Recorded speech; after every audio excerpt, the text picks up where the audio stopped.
Friends, Gayatri క్రియేషన్కి స్వాగతం. ఈరోజు మనం విచిత్ర పుష్పం అనే కథ గురించి చెప్పుకోబోతున్నాం.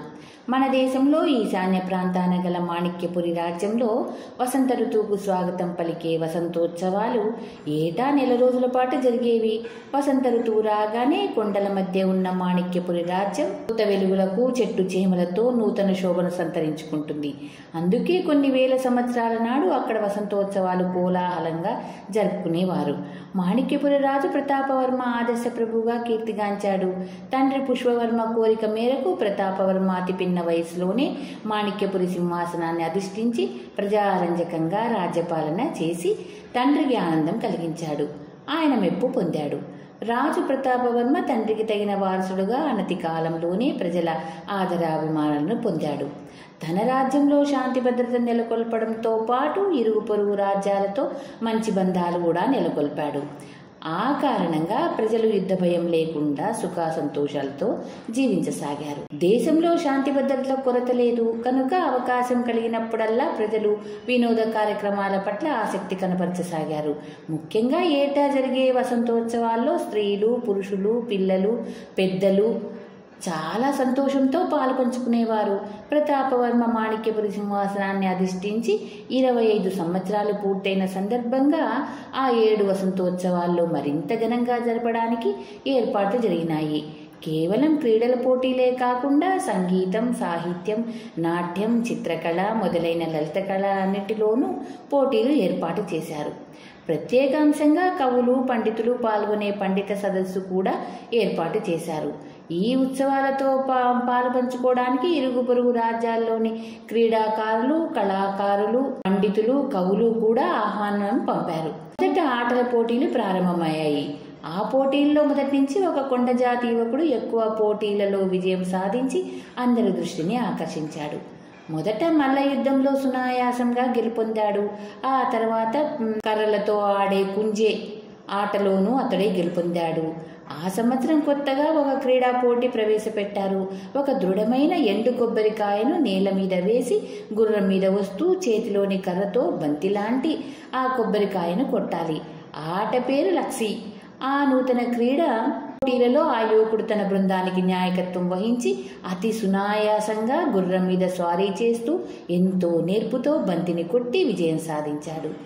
దాన్ని చూసిన వాళ్ళు హర్షధ్వానాలు చేశారు. క్రీడా పోటీలు పూర్తయ్యాక బహుమతి ప్రదానోత్సవం జరిగింది.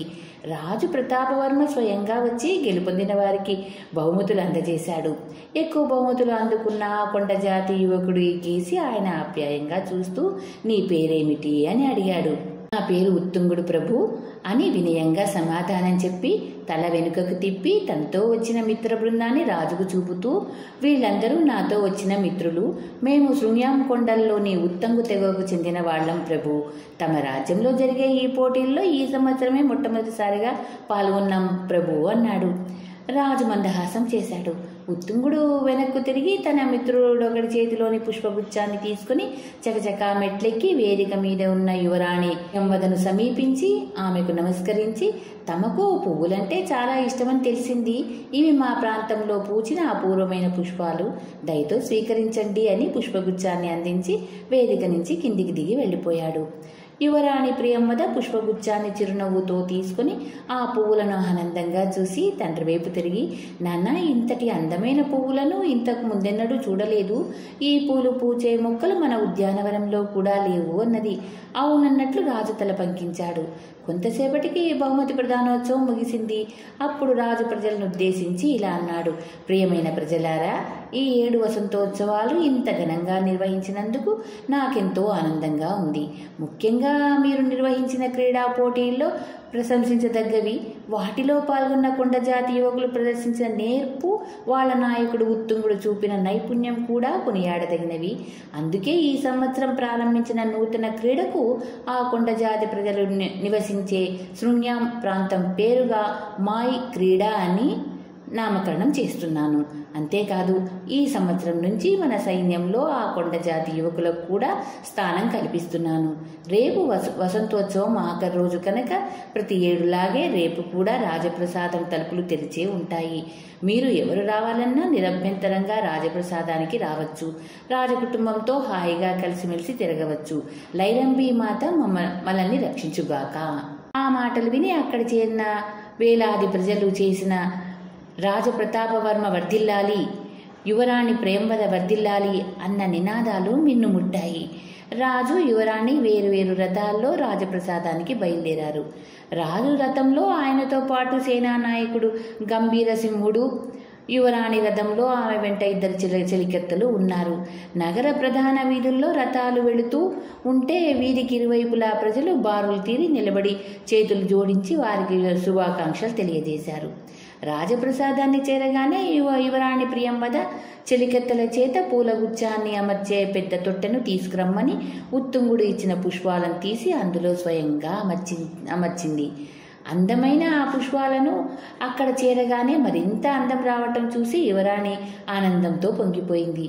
మర్నాడు తెల్లవారగానే నగరం 4 వైపుల నుంచి ప్రజలు రాజప్రసాదం కేసి తండోపతండాలుగా రాసాగారు. రాజు, యువరాణి, రాజబంధువులు మరికొందరు మేడ మీద నిలబడి చేతులు ఊపుతూ ప్రజలకు శుభాకాంక్షలు అందజేశారు. యువతీ యువకులు ఒకరి మీద ఒకరు రంగురంగుల నీళ్లు పొడులు చల్లుకుంటూ ఆనందంతో పాటలు పాడుతూ నృత్యం చేస్తూ ఆ రోజంతా సంతోషంగా గడిపారు. సాయంకాలానికి ఉత్సవాల హడావిడి తగ్గిన తరువాత రాజు సేనాధిపతిని పిలిచి, మొన్న శృంగం కొండల ప్రాంతం నుంచి వచ్చిన ఉత్తుంగుడు యువరానికి ఇచ్చిన పుష్పాలను నువ్వు చూశావు కదా, ఆ పూల మొక్కలను మన ఉద్యానవనంలో నాటించాలని ప్రియంవద కోరుతుంది. కాబట్టి మన సైన్యంలోని 2 సమర్థులైన యువకులను శృంగం కొండలకు పంపి ఆ పూల మొక్కలను తెచ్చే ఏర్పాటు చెయ్యి. అక్కడ వాళ్లకు ఉత్తుంగుడు సాయపడగలడు. అక్కడికి వెళ్లే వారిని మొదట ఆ యువకుని చూడమని చెప్పు అన్నాడు. అని అక్కడి నుంచి వెళ్లిన సేనాపతి గంభీరసింహుడు కొంతసేపటికి దృఢకాయలైన 2 సేనా నాయకులను వెంట పెట్టుకుని వచ్చాడు. వారికి అతడు యువరాణి భవనంలో ఉన్న పువ్వులను చూపి రాజు కోరికను తెలియజేశాడు. ఆ పువ్వులను చూసిన సైనికులు కూడా ఎంతో సంతోషించారు. ఈ పువ్వులు చాలా అందమైనవి, వాటిని గుర్తించడం చాలా సులభం అని వాళ్ళు సేనాధిపతితో చెప్పి యువరాణి కేసి తిరిగి, మీరు కోరిన ఈ పూల మొక్కలను తిరిగి వస్తాము, మాకు సెలవివ్వండి యువరాణి అని నమస్కరించి అక్కడి నుంచి వెళ్ళిపోయారు. సైనికులు శృంగం కొండలకు వెళ్లి 1 వారం రోజులు గడిచిపోయింది. కానీ వాళ్ళ జాడలేదు. వాళ్ళు ఇంకా ఎందుకు తిరిగి రాలేదా అని యువరాణి ఆలోచిస్తున్న కొద్దీ ఆమెలో ఓర్పు నశించసాగింది. అయితే ఉత్తుంగుడు ఇచ్చిన పువ్వులు 10 రోజులైనా ఇంకా ఏమాత్రం వాడకుండా అప్పుడే పూసినట్టు ఉన్నాయి. యువరాణికి అది కాస్త ఉపశమనం కలిగించసాగింది. ఇలా 3 వారాలు గడిచాక పూల మొక్కల కోసం వెళ్లిన 2 సైనికులు మరిన్ని పువ్వులతో రాజధానికి తిరిగి వచ్చారు. సేనాధిపతి గంభీరసింహుడు వారిద్దరిని వెంట పెట్టుకుని రాజప్రసాదానికి వెళ్ళాడు. అక్కడ రాజు, యువరాణి వాళ్ల రాక కోసం ఎదురు చూస్తున్నారు. గంభీరసింహుడు వాళ్ళు తెచ్చిన పువ్వులను యువరాణికి ఇచ్చి రాజుతో, శృంగం కొండల్లో వీళ్ళు ప్రస్తుతం ఈ పువ్వులు మాత్రమే లభించాయట, మొక్కలు లభ్యం కాలేదట అన్నాడు. ఎందుకు అన్నట్టు రాజు ఆ సైనికుల కేసి చూశాడు. అప్పుడు వాళ్లలో ఒకడు, మహాప్రభు, తమ ఆజ్ఞానుసారం మేము 1 వారం రోజులు ప్రయాణం చేసి అతి కష్టం మీద శృంగం కొండలను చేరుకున్నాము. ఉత్తుంగునే కలుసుకున్నాము. ఆ యువకుడు మమ్మల్ని చూసి ఎంతో సంతోషించాడు. మమ్మల్ని వెంట పెట్టుకొని అక్కడికి చాలా దూరంలో ఉన్న కొండల మీదికి తీసుకువెళ్ళాడు.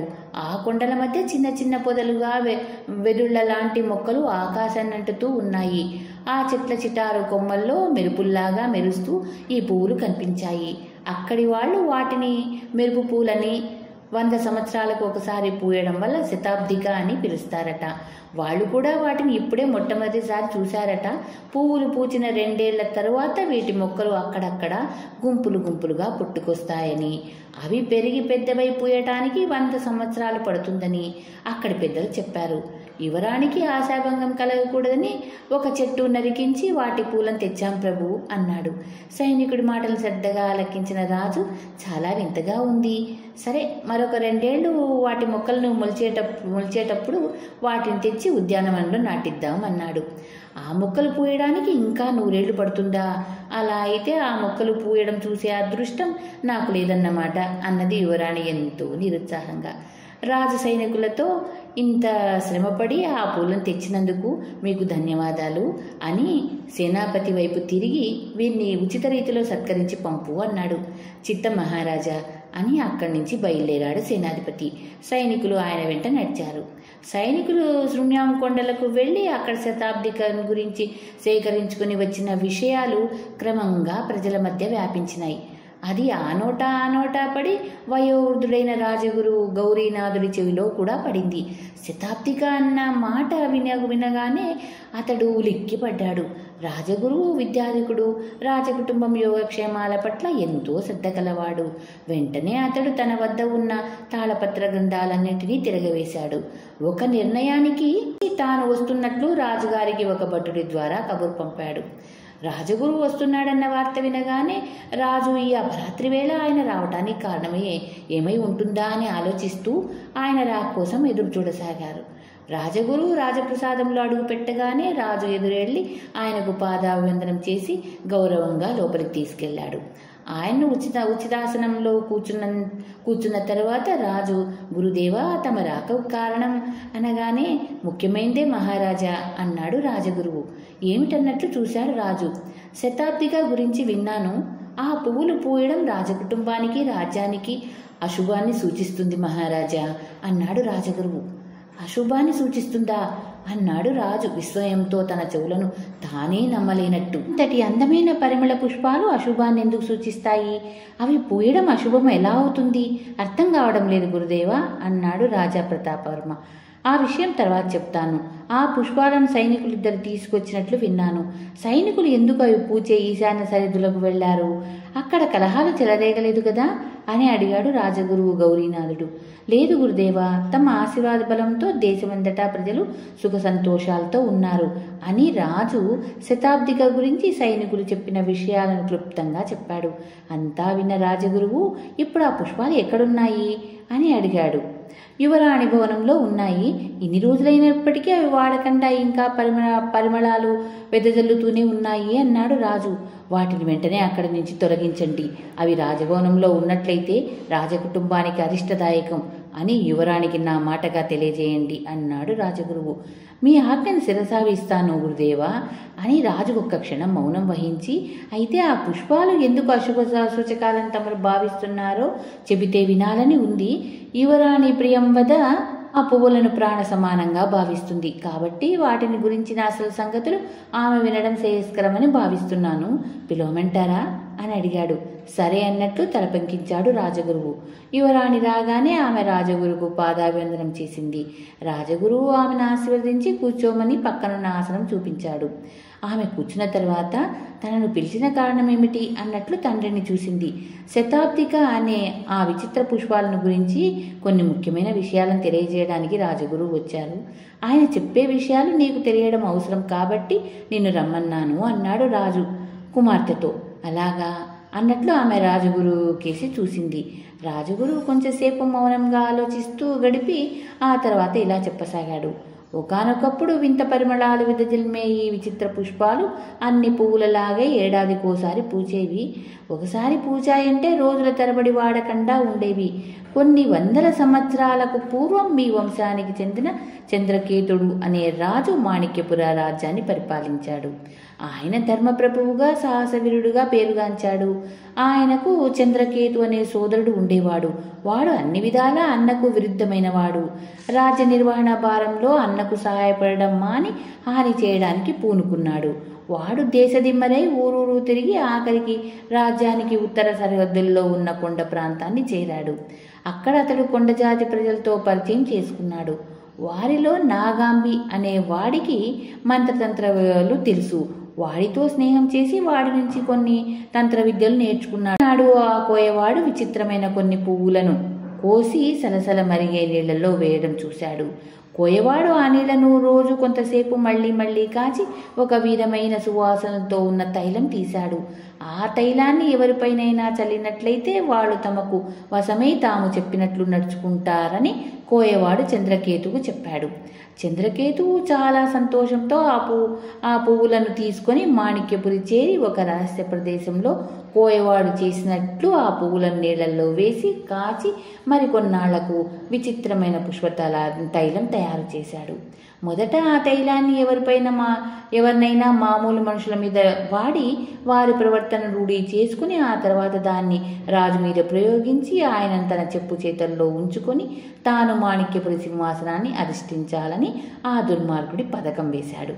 ఇంతవరకు చెప్పిన రాజగురువు అతని పథకం నెరవేరలేదు కదా అని యువరాణి అడగడంతో కొంచెంసేపు ఆగి, లేదు యువరాణి, అతని కుటిల పథకం నెరవేరలేదు, ఆ సంగతే చెప్తున్నాను, శ్రద్ధగా విను అంటూ మళ్ళీ చెప్పడం ఆరంభించాడు. ఆ సమయంలో కులశ్రేష్ఠుడనే పండితుడు లైరంబి మాత ఆలయానికి ప్రధాన పూజారిగా ఉండేవాడు. ఆయనకు ఒక అందమైన కుమార్తె ఉండేది, పేరు భాగ్యశ్రీ. ఆమెను చూడగానే చంద్రకేతువు ఆమె అందచందాలకు ముగ్ధుడయ్యాడు. ఆమె ఆలయ పూజారి కుమార్తె అన్న సంగతి తెలియక తాను తయారు చేసిన పుష్పతైలాన్ని ప్రయోగించి ఆమె మనసును తన వైపు మళ్లించుకోవాలని ఆశించాడు. ఒకనాడు ఆమె తన చలికత్తెలతో కలిసి దాపున ఉన్న నదిలో స్నానం చేసి గుడికి రావడం చూసి చంద్రకేతు ఒక చెట్టు చాటున పొంచి ఉండి ఆమె మీద తాను తయారు చేసిన తైలం చల్లాడు. మరుక్షణమే భాగ్యశ్రీ దిక్కులు అదిరే విధంగా కేకలు వేస్తూ అటు ఇటు పరిగెత్తసాగింది. వెంటనున్న చలికత్తెలు ఆమెకు ఏమైందో గ్రహించలేక ఆమెను పట్టుకోబోయారు. ఆ విషయం పూజారికి చెప్పడానికి కొందరు గుడిలోనికి వెళ్లారు. ఇంకా కొందరు చేతిలో ఏదో పాత్ర ఆకులతో పరిగెత్తున్న చంద్రకేతును పట్టుకోమని అరవడంతో దారిన వెళ్తున్న వాళ్ళు అతన్ని పట్టుకుని గుడికేసి లాక్కెళ్లారు. పూజా సమయం సమీపించడంతో దేవతా విగ్రహం అలంకరణలో నిమగ్నమై ఉన్న పూజారి కులశ్రేష్ఠుడు స్త్రీల ఆర్తనాదాలు విని వెలుపలికి వచ్చి అక్కడ దృశ్యం చూసి ఒక్క క్షణం ఆశ్చర్యం చెందాడు. ఆయన కూతుర్ని సమీపించి ఆమె భుజాన్ని పట్టి కుదుపుతూ, భాగ్యశ్రీ, ఏమైంది తల్లి అని అడిగాడు. భాగ్యశ్రీ నోటి నుంచి మాట రాలేదు. ఆమె కొంతసేపు అటు ఇటు దిక్కులు చూసి సొమ్మసిల్లి పడిపోయింది. ఆమెను పట్టుకుని ఉన్న చెలికత్తెలు నదికి వెళ్ళి వస్తూ ఉన్న భాగ్యశ్రీ మీద ఆ మనిషి ఏదో చల్లాడు. ఆ క్షణం నుంచి ఆమె ఇలా వెర్రెత్తిన దానిలా ప్రవర్తిస్తుంది అంటూ జనం మధ్య ఉన్న చంద్రకేతువును చూపారు. పూజారి అతనికేసి 4 అడుగులు వేసి, ఎవరు నువ్వు, నా కుమార్తెని ఏం చేశావు అని అడిగాడు కోపంగా. మహాత్మా, ఆమె మీ కుమార్తె అని తెలియక ఈ అపరాధం జరిగిపోయింది. కోయవాడు చెప్పిన ప్రకారం కొన్ని విచిత్ర పుష్పాలను సేకరించి తైలం తయారు చేశాను. ఆ తైల ప్రభావాన్ని శోధించడానికి దాన్ని తమ కుమార్తె అని తెలియక ఆ యువతిపైన చల్లాను, అంతే. మరొక పాపం ఎరుగను నన్ను అని ఇంకేదో చెప్పబోయాడు చంద్రకేతు. అయినా పూజారి ఆ మాటలను పట్టించుకోకుండా గబగబా ఆలయం లోపలికి వెళ్ళాడు. దేవి విగ్రహం మెడలో ఉన్న పుష్పహారాన్ని తీసుకుని వెలుపలికి వచ్చి, మాతా లైరంబి, నిన్నే దిక్కుగా భావించి లోకక్షేమం కోసం నిన్ను పూజ చేస్తున్న నేను ఇంతవరకు నిన్ను నా కోసం ఏది అడగలేదు. ఈరోజు లేక లేక కలిగిన నా ఒక్కగానొక్క కూతురికి పట్టిన గతి చూడు. ఆమెను రక్షించే భారం నీది. నా బిడ్డకు ఈ గతి పట్టించిన ఈ నరరూప రాక్షసుడు నాశనమైపోగాక. ఈ దుర్మార్గుణ్ణి అయిన నా బిడ్డకు కష్టం కలిగించిన ఆ పుష్పాలు మళ్ళీ పుష్పించకుండా పోవుగాక అని శపిస్తూ చేతిలోని పుష్పహారాన్ని తెంచి ఆగ్రహావేశంతో చంద్రకేతుడి మీదికి విసిరికొట్టాడు. మరుక్షణమే పూజారి ఎదుట ఒక వింత వెలుగు వెలిగింది. ఆ వెలుగు మధ్య లైరంబి మాత ప్రత్యక్షమై మందహాసం చేస్తూ, బిడ్డ, నీ ప్రార్థన ఆలకించాను. నీ కుమార్తెకు ఎటువంటి హాని కలగదు. ఆమె త్వరలో మామూలు మనిషి అవుతుంది. నీ కుమార్తెకు హాని తలపెట్టిన వాణ్ణి నువ్వు నీ నోటితో నరరూప రాక్షసుడు అన్నావు. వాడా నిజంగా రాక్షసుడిగా మారిపోతాడు. వాడికి ఈ భూమి మీద స్థానం ఉండదు. పువ్వులలో ఏ దోషము లేనప్పటికీ అది ఆ దుర్మార్గుడి హీన కృత్యానికి ఉపయోగపడింది కాబట్టి నీ ఇష్టానుసారం ఆ పువ్వుడు ఇప్పుడిప్పుడే పూయదు. మున్ముందు పూచినప్పటికీ ప్రకృతి విరుద్ధంగా ప్రవర్తించే వాళ్లే దాని మూలంగా కష్టాల పాలవుతారు.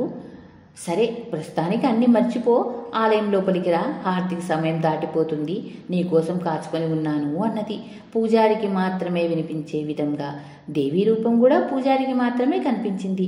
పూజారి సంతోషంగా లోపలికి వెళ్ళి దేవి విగ్రహానికి హారతిచ్చి ప్రశాంత హృదయంతో వెలుపలికి వచ్చాడు. కుమార్తె కళ్ళు తెరిచి చిరునవ్వుతో ఆయన పక్కనే వచ్చి నిలబడింది. అక్కడ చేరిన వారు భాగ్యశ్రీ మీద తైలం చల్లినవాడు యువరాజు చంద్రకేతుడని, అతడు తప్పించుకొని పారిపోతూ ఉండగా దూరం నుంచి రాక్షసుల్లాగా కనిపించాడని చెప్పారు. విషయం తెలియగానే రాజు చంద్రకాంతుడు తమ్ముడి దుర్మార్గానికి సిగ్గుపడ్డాడు. పూజారి రాజు దగ్గరికి వెళ్ళి జరిగిన దానికి క్షమాపణ చెప్పుకున్నాడు. రాజు పూజారిని ఓదార్చుతూ, మీ కుమార్తె కోలుకున్న తరువాత ఆమెను రాజసౌధానికి పంపించు. కొంతకాలం నా కుమార్తెతో కలిసి గడిపిందంటే త్వరలోనే మామూలు మనిషి అవుతుంది అన్నాడు. రాజగురు ఇంతవరకు చెప్పి, నేను ఈ విషయాలను చంద్రకాంత మహారాజు ఘనతను వివరించే తాళపత్ర గ్రంథాల్లో చదివాను. దేవీ శాపానికి గురి అయిన పుష్పాలను 100 ఏళ్లకోసారి పూస్తుందని, అందుకే దాని శతాబ్దిక అని పిలుస్తారని విన్నాను. ఇప్పుడు ఈ పువ్వులను చూస్తుంటే ఆ విషయాలు జ్ఞాపకం వచ్చాయి. ప్రజల శాంతి భద్రతను కాపాడడం మీ బాధ్యత కాబట్టి ఆ విషయాలను మీకు తెలియజేసి హెచ్చరించడం నా కర్తవ్యంగా భావించి వచ్చాను అని చెప్పడం పూర్తి చేశాడు. రాజు ప్రతాపవర్మ అంతా విని దీర్ఘంగా ఆలోచించి కుమార్తె వైపు తిరిగి, ప్రియంవద, ఆ పువ్వులను రాజభవనంలో ఉంచకూడదని రాజగురువు సెలవిచ్చారు కాబట్టి వాటిని ఉద్యానవనంలోనికి తరలించడం అవసరము అన్నాడు. ప్రియంవద, అలాగే చేద్దాం నాన్న, ఇప్పుడే వాటిని తీయించే ఏర్పాట్లు చేస్తాను అని రాజుతో అని గురువు వైపు తిరిగి, మధుర పరిమళాలు విదజిమ్మే ఆ పువ్వుల వెనుక ఇలాంటి విషాదగాథ ఉండటం చాలా దురదృష్టకరం అన్నది. ఇంతలో ఒక భటుడు వచ్చి రాజుకు నమస్కరించి, ప్రభు, సేనాధిపతి తన దర్శనం కోసం వెలుపల వేచి ఉన్నాడు అన్నాడు. రమ్మను అన్నాడు రాజు. భటుడు వెళ్ళిన కొంతసేపటి సేనాధిపతి వచ్చి రాజుకు రాజగురువుకు నమస్కరించాడు. ఏమిటి, నిన్ను చూస్తుంటే పెద్ద సమస్యతో వచ్చినట్లున్నావు అని అడిగాడు రాజు. నిజమే ప్రభు, పెద్ద సమస్య ఎదురైంది. ఈరోజు వేకువజాము నుంచి మన రాజ్య దక్షిణ సరిహద్దుల్లోని ప్రజలు ఇళ్లు వదిలిపెట్టి చెట్టుకొకరు పుట్టుకొకరుగా పరుగులు తీస్తున్నారు. కొందరు రాజధాని నగరం వైపు వస్తున్నారు. తెల్లవారేసరికి సముద్ర తీరంలోని ఇళ్లన్నీ నేలమట్టమైనాయి. ఇందుకు భూకంపం కానీ సముద్ర కెరటం వచ్చి ముంచిపోయిన దాఖలాలు కానీ లేవు. పైగా అన్ని ఇళ్ళు కూలినప్పటికీ ఎలాంటి శబ్దము రాలేదట. అదృష్టవశాత్తు జననష్టమేమీ వాటిల్లలేదని వార్తలు అందుతున్నాయి. ఎందుకు ఇలా జరిగిందో ఊహించడం కష్టంగా ఉన్నది అన్నాడు సేనాధిపతి గంభీరవర్మ. సరే, ప్రజల రక్షణకు ఏమైనా ఏర్పాట్లు చేశావా అని అడిగాడు రాజు. అప్పుడే మన సైనికులు కొందరిని సముద్ర తీరం కాపలాకు పంపాను. అనుమానాస్పదంగా ఎవరైనా కనిపిస్తే బంధించి తీసుకురమ్మని ఆజ్ఞాపించాను. మరొక సైనిక దళాన్ని కష్టాల్లో ఉన్న ప్రజలను ఆదుకోవటానికి పంపాను. ఇంకా కొందరు సైనికులను నగర ద్వారం దగ్గరికి పంపి పారిపోయి వచ్చే వాళ్ల కోసం ఏర్పాటు చేసిన ప్రత్యేక శిబిరాలకు తీసుకువెళ్లమని చెప్పాను. ఈ విషయాలను తమకు తెలియజేయడానికి వచ్చాను అన్నాడు సేనాధిపతి. నివాసాలు పోగొట్టుకున్న వారిలో కొందరికి మన రాజప్రసాదంలో ఆశ్రమం కల్పించవచ్చు కదా. ముఖ్యంగా స్త్రీలను పిల్లలను ఇక్కడికి పంపించండి అన్నది యువరాణి ప్రియంవద ఆత్రంతో. మంచి ఆలోచన. మన రాజభవనంలో ఏ భాగాన్ని బాధితులకు కేటాయిస్తే బాగుంటుందో నువ్వే ఆలోచించెప్పు.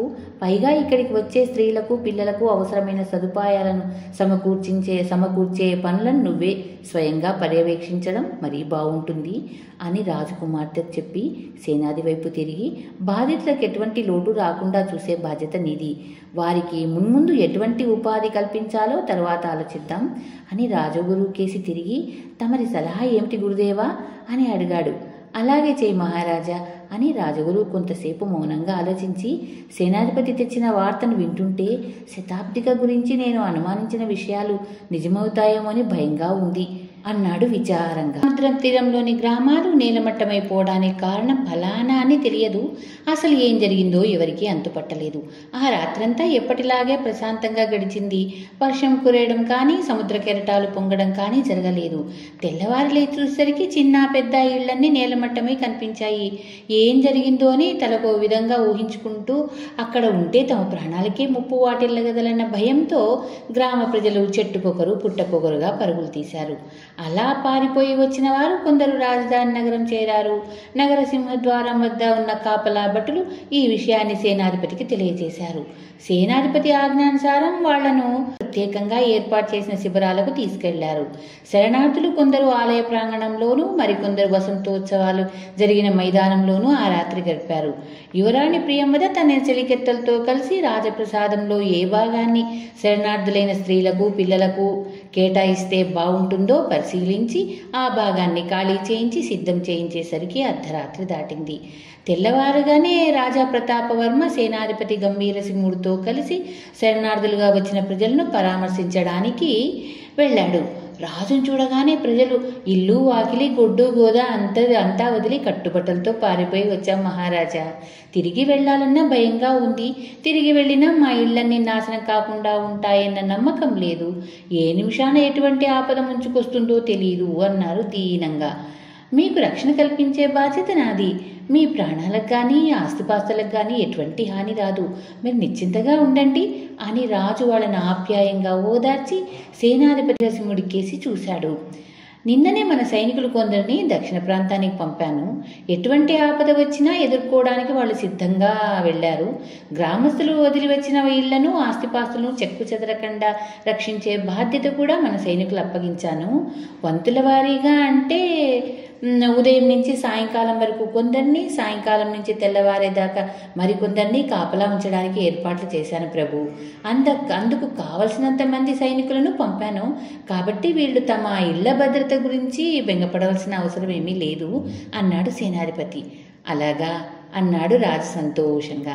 మరొక శుభవార్త ప్రభు. శరణార్థులుగా వచ్చిన స్త్రీల కోసం, పిల్లల కోసం యువరాణి రాజప్రసాదంలోని పడమటి దిశ భాగాలను కేటాయించారు. స్వయంగా అక్కడ ఏర్పాట్లన్నీ చూసి యువరాణి నిద్రపోవటానికి అర్ధరాత్రి దాటిందని పరిచారకులు నాకు తెలియజేశారు అన్నాడు సేనాపతి.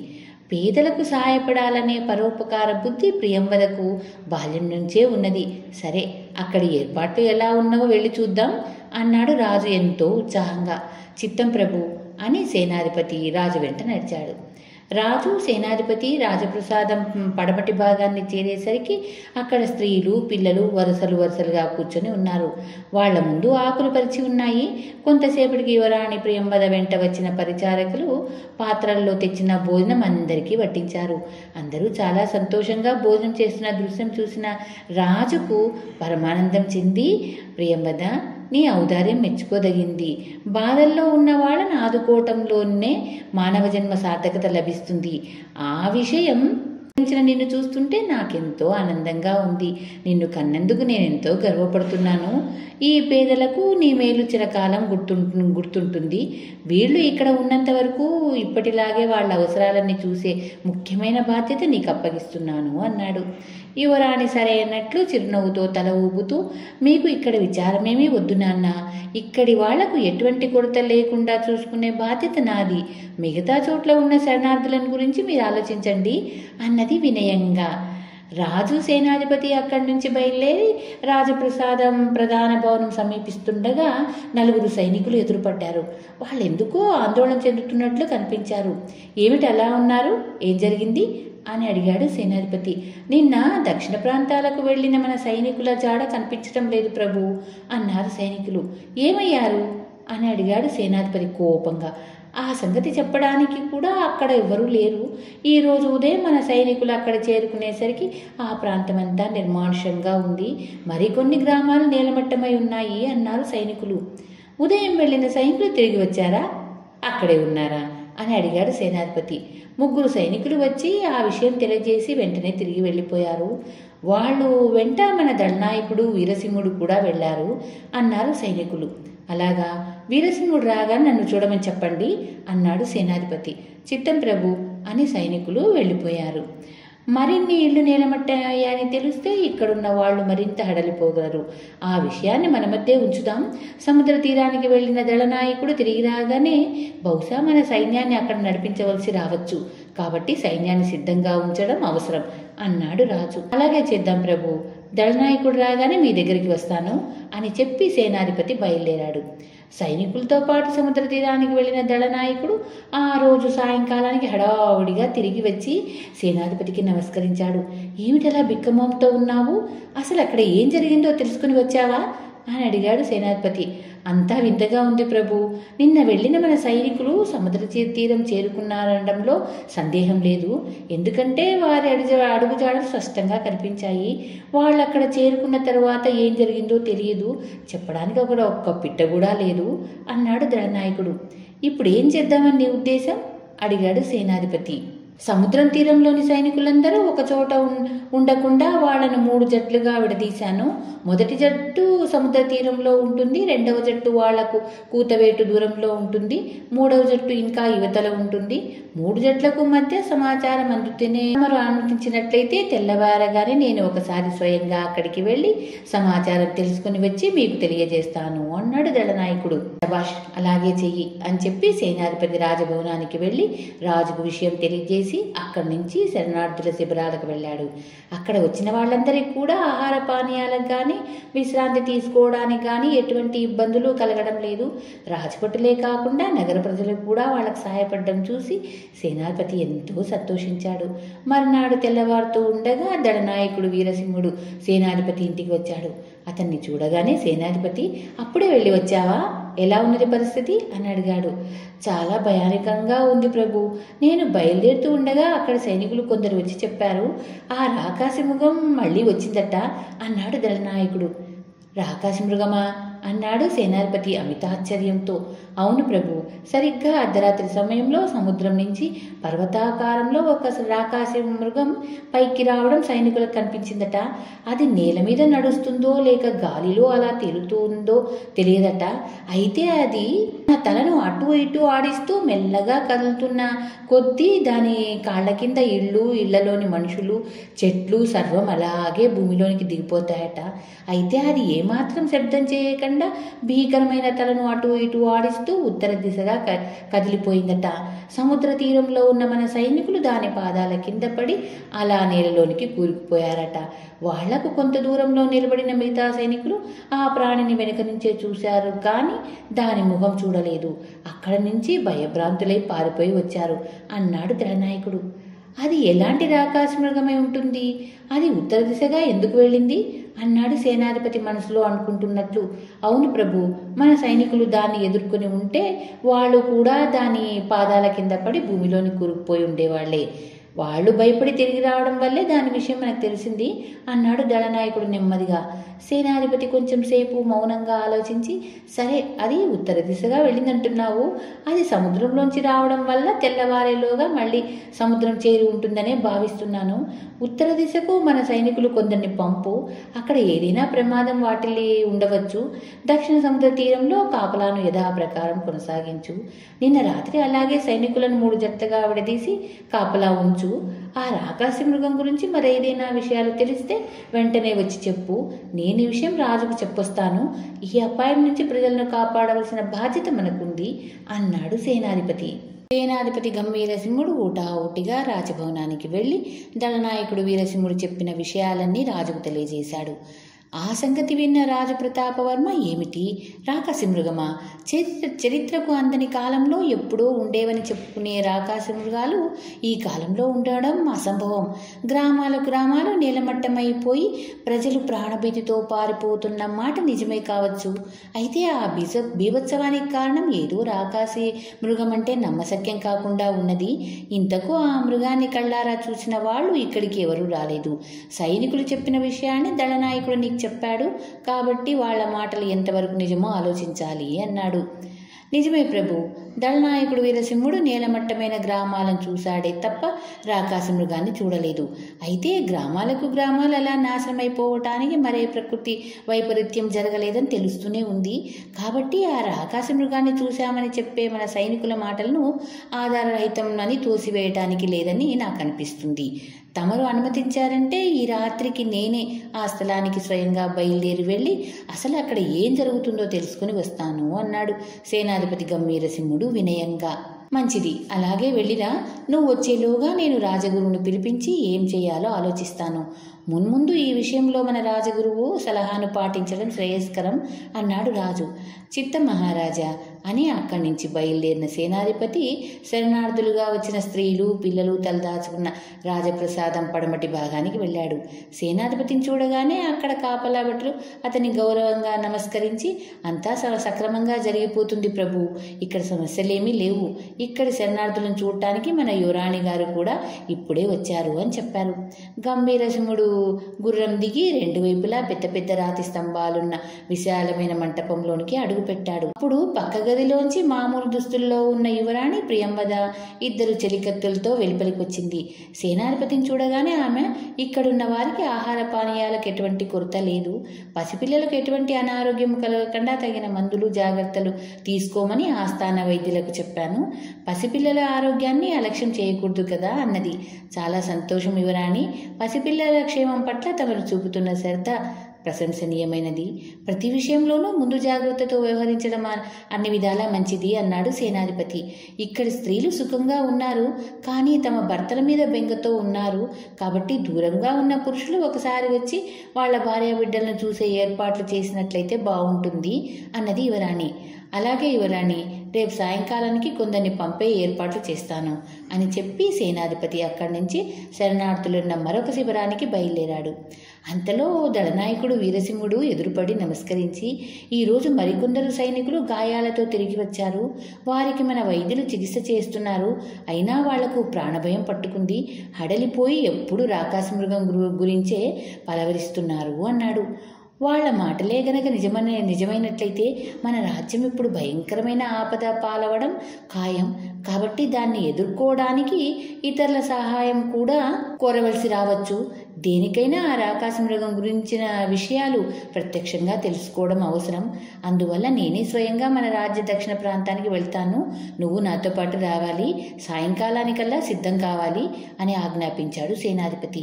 చిత్తం, సైనిక దళాన్ని కూడా మన వెంట తీసుకుని వెళ్దామా ప్రభు అని అడిగాడు దళనాయకుడు చాలా ఉత్సాహంగా. వద్దు, నీతో పాటు మరో 3 సైనికులు వస్తే చాలు.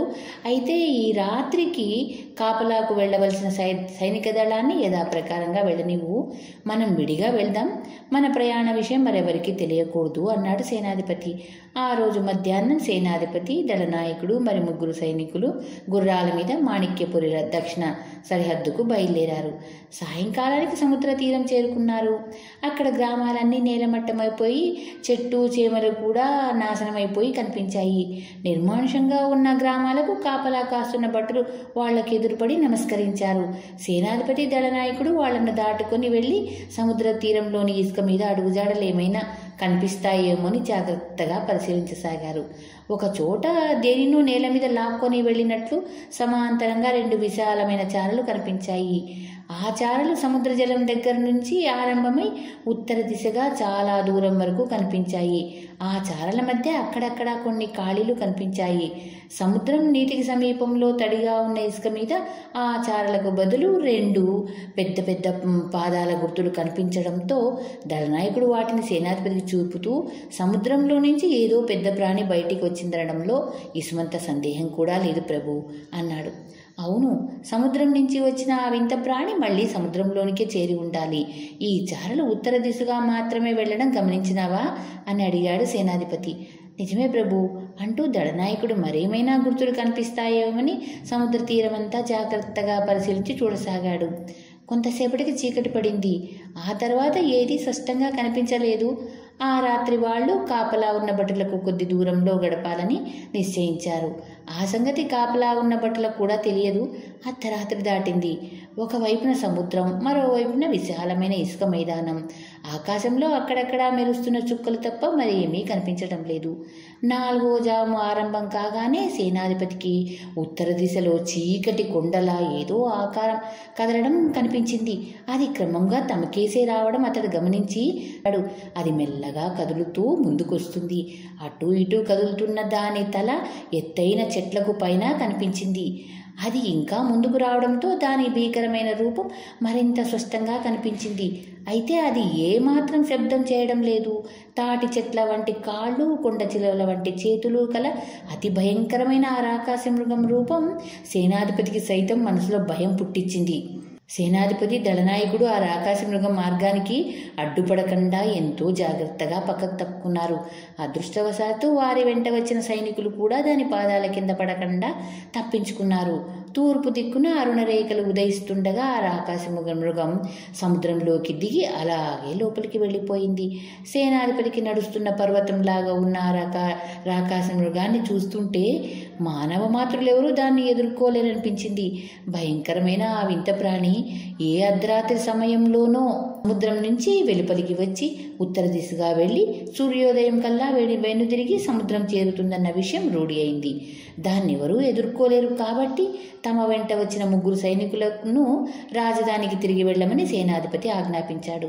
కాపలా కాయడానికి అక్కడికి అంతకుముందు వచ్చిన సైనికుల జాడ కనిపించలేదు. వాళ్ళు రాత్రి వచ్చిన ఆ రాకాసి మృగం పాదాల కింద పడి ప్రాణాలు కోల్పోయింటారని సేనాధిపతి గ్రహించాడు. ఆ రాకాసి మృగాన్ని ఎదుర్కొని మన ప్రాణాలను, సైనికుల ప్రాణాలను పోగొట్టుకోకుండా వివేకం కదా ప్రభు. అంతకన్నా ఆ రాకాసి మృగం మన రాజ్యంలోనికి జొరబడి నాశనం చేయకుండా జాగ్రత్త పడడం క్షేమం అనుకుంటున్నాను అన్నాడు దళనాయకుడు. నిజమే, అది మన రాజ్యంలో అడుగు పెట్టకుండా చేసే పథకం ఏదో ఆలోచించాలి. వీలైతే దాన్ని హతమార్చే ఉపాయం కూడా ఆలోచించాలి. మనం ఇప్పుడే రాజధానికి వెళ్ళి రాజుగారితో విషయం చెప్పాలి. ఈ రాత్రికి మన భటులనెవ్వరినీ కాపలాకు పంపవద్దు. రేపు తెల్లవారాక నువ్వు ఒక్కసారి ఇక్కడికి వచ్చి ఆ రాకాసి మృగం అడుగుజాడలు మరెక్కడైనా కనిపిస్తాయేమో చూసిరా అంటూ సేనాధిపతి గుర్రం మీదికి ఎక్కాడు. మరొక గుర్రం మీద దళనాయకుడు బయలుదేరాడు. ఇద్దరూ శరవేగంతో రాజధాని నగరం చేరుకున్నారు.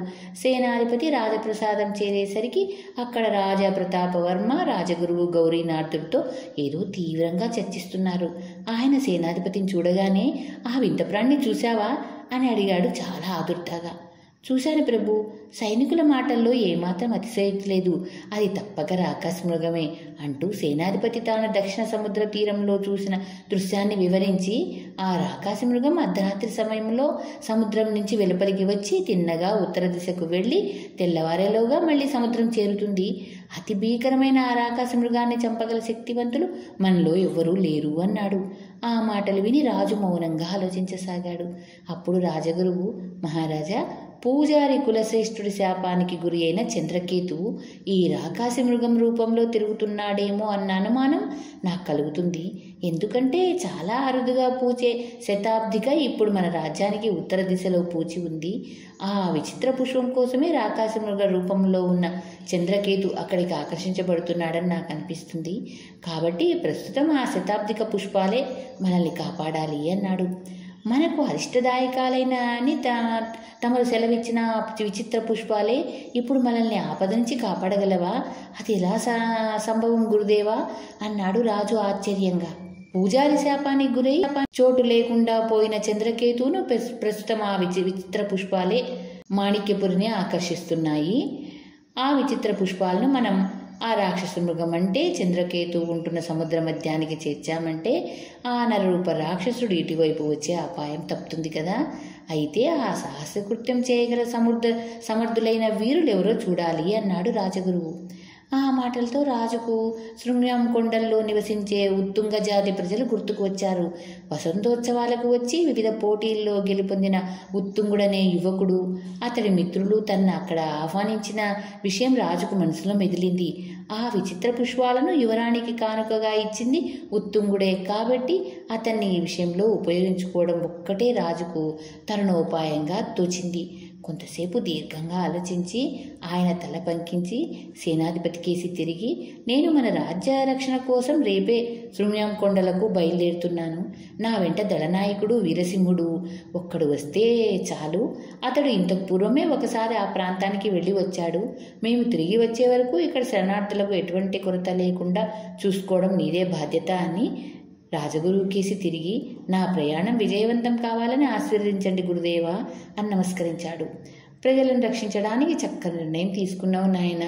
రాజ్యరక్షణ కోసం ప్రాణత్యాగం చేయడానికి సిద్ధపడే సాహసవీరులు ఉత్తుంగ జాతి ప్రజలు నీకు తప్పక విజయం సిద్ధిస్తుంది. లైరంబి మాత నీకు తోడుగా ఉండి నిన్ను నీ ప్రజలను రక్షించుగాక అని ఆశీర్వదించాడు రాజు.